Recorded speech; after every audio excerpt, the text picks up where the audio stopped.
జై హింద్ దోస్తు. మేము ఇప్పుడు ఎలక్షన్ డ్యూటీస్కి వెళ్తున్నాం. ఎలక్షన్ డ్యూటీస్లో భాగంగా మాకు డిప్లాయ్మెంట్ జరుగుతుంది.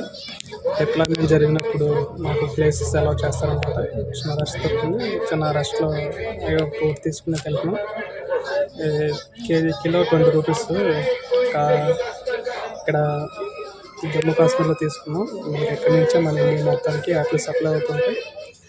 Kilo 20 rupees. ఎందుకంటే కొంచెం ఈ పౌడర్ని తినడం వల్ల కొంచెం కాస్ట్ తక్కువకి వచ్చింది. యాక్చువల్గా అయితే కిలో 40 రూపీస్.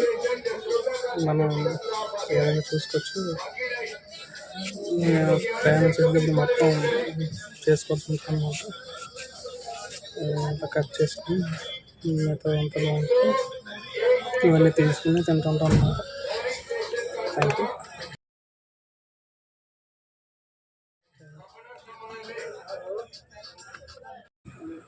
మనకు కనపడుతున్న ఈ ఫ్రూట్ పేరు పీర్స్ ఫ్రూట్ అని అంటారు.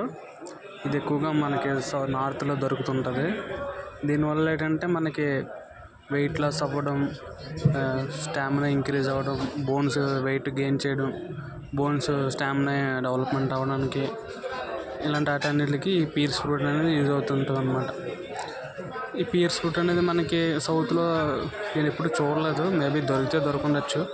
ఇక్కడ నార్త్లోకి వచ్చిన తర్వాత నాకు ఎక్కువ కనిపించింది. మనకి యాపిల్స్ అనేవి మనకి ఎప్పుడు తెలిసినవే. మనకి పేదవాడి యాపిల్స్ అని జామ్ ఫ్రూట్ అని అంటారు, గోవాని. కాకపోతే ఇక్కడ మన యాపిల్స్ మనకు అక్కడ ఏ విధంగా అయితే తక్కువ రేటు దొరుకుతాయో జామ పళ్ళు, ఇక్కడ కూడా సేమ్ అదే తక్కువ రేటుకి దొరుకుతున్నాయి. కిలో 40 రూపీస్కి. మంచిది అన్నమాట. ఇక్కడ గవర్నమెంట్లు ఫామ్ అవ్వడానికి, కూలిపోవడానికి కూడా యాపిల్ ఫ్రూట్స్ ఒక కారణం అవుతుంటుంది అన్నమాట. హిమాచల్ ప్రదేశ్ గవర్నమెంట్ ఫామ్ అవ్వడానికి కూడా ఈ యాపిల్స్ అనేవి ఒక కారణం అన్నమాట. ఈ ఫ్రూట్స్ పీర్స్ అనేవి చూస్తే ఎలా ఉన్నాయో లోపల చూస్తే ఇవి నల్లని విత్తనాలు ఉన్నాయన్నమాట. ఇవి చూడడానికి ఎలా ఉందంటే మన జామ పండు లాగా ఉందన్నమాట. టేస్ట్ కూడా అలాగే ఉంది. చూస్తే కనుక టేస్ట్ స్వీట్ జామ పండుని యాపిల్ పండుని మిక్స్ చేస్తే ఎలా ఉంటుందో ఆ విధంగా మిక్స్ చేసినట్టు ఉందన్నమాట ఈ పీర్స్ ఫ్రూట్.